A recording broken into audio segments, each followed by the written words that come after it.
நம்ம இந்த உடல்ல நினைச்சிட்டு இருப்போம் ஒரு சுழி மாதிரி.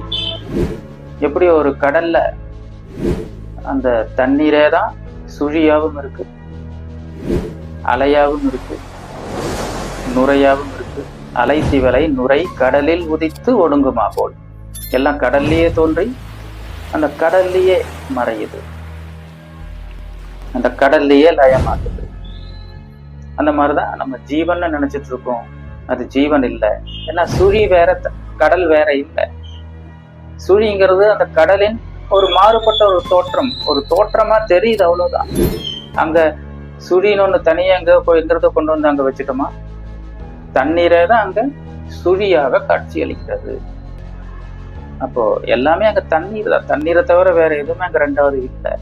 ஆனா அந்த காட்சி மறையும் போது அது கடலே தான். அப்படிதான் நம்ம இந்த உடல்ல நினைச்சிட்டு இருப்போம் ஒரு சுழி மாதிரி.